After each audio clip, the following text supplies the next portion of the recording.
Questa era una parte di successo passato. Quello che succede molto spesso è la domanda fatidica, no? Quello che ti chiedono: che cosa ti aspetti per il futuro?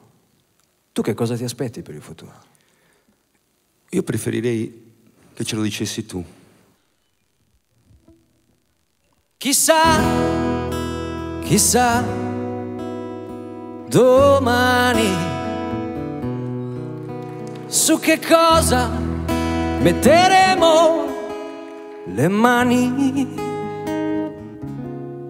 se si potrà contare ancora le onde del mare e alzare la testa, non essere così seri,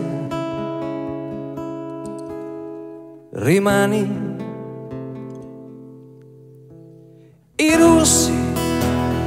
russi, gli americani,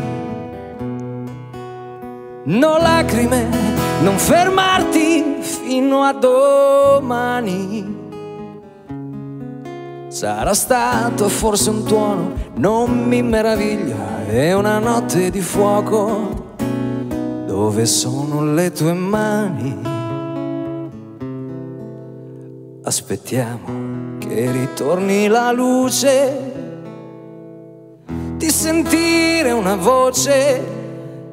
Aspettiamo senza avere paura. Domani